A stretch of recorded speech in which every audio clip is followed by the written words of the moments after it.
আপনি জামাতে কবে যোগ দিয়েছেন এবং জামাতকে কেন একটি বিতর্কিত রাজনৈতিক সংগঠন বলা হয়? হ্যাঁ, প্রশ্ন আপনার দুইটা, কবে আমি আসছি এবং এটাকে বিতর্কিত বলা হয়। আর যেহেতু আপনি রাজনীতি করবেন, জামাতেই কেন যোগ দিলেন, কেন বিএনপিতে না? আওয়ামী লীগে যোগ দেবেন না, কারণ আওয়ামী লীগের আদর্শের সঙ্গে আপনার মেলে না? প্রশ্ন হলো তিনটা, আরো বাড়বে নাকি? না, আমি একটার পর একটা দিতে পারেন। আচ্ছা, তো তিনটা প্রশ্ন। আমি জামাতে এসেছি, আমি ছাত্র জীবনে জামাত করি নাই, কিন্তু জামাতের প্রতি আকৃষ্ট হলাম ছাত্র জীবনেই। কারণ ওই সময় আমি ছোটসিনা মাদ্রাসা পড়তাম, এটা একটা পীর সাহেবের মাদ্রাসা। তখন আমি শুনতাম মওলানা মওদুদী রহমতুল্লাহ আলাই, তিনি এই বলেছেন সেই বলেছেন, বিরুদ্ধে অনেক কথা শুনলাম। তখন আমার জানতে ইচ্ছে হলো যে আসলে উনি কি বলেছেন। ওনার বইপত্রগুলি পড়লাম, দেখলাম যে ওনার বিরুদ্ধে যেসব অভিযোগ করা হয়েছে বইপত্রে সেগুলি নাই। তখন জামাতের প্রতি আমার একটা আকর্ষণ সৃষ্টি হলো। এরপরে আমার লেখাপড়া শেষ করলাম 1962 সনে, মাদ্রাসা শিক্ষার উচ্চশিক্ষা ডিগ্রি নিয়ে। তারপরে আমি ব্যক্তিগতভাবে কিছু রিসার্চ ইত্যাদি করেছি। 70-এর দশকে এসে আমি জামাতের রুকন হয়েছি এবং জামাতে ইসলামীতে আসলাম কেন, এটা আপনার দ্বিতীয় প্রশ্ন।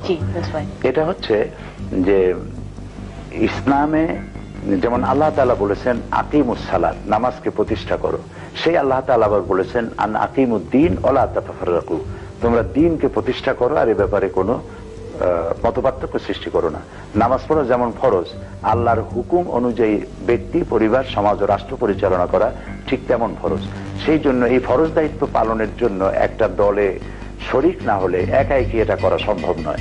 সেই জন্য আমার দৃষ্টিতে একটি সফল আন্দোলন আমি খুঁজলাম, যেটা এমন যে এই মুহূর্তে দেশ যদি হাতে পায় তাহলে দেশটাকে পরিচালনা করতে পারবে। শুধু একজন মৌলানা পীর হলেই তো হবে না, বহুত মৌলানা পীর এমন আছে যাকে যদি এখন যদি কোনো ইউনিয়নের চেয়ারম্যান বানায় দেওয়া হয় তাহলে 1 ঘন্টাও চালাতে পারবেন না, একটা থানার ওসি বানালে চালাতে পারবেন না। এটার জন্য আলাদা যোগ্যতা প্রয়োজন। আলেম হওয়া, পীর হওয়া জিনিস, সমাজ পরিচালনা, রাষ্ট্র পরিচালনা ভিন্ন জিনিস, এগুলি জানতে হয়, পড়তে হয়।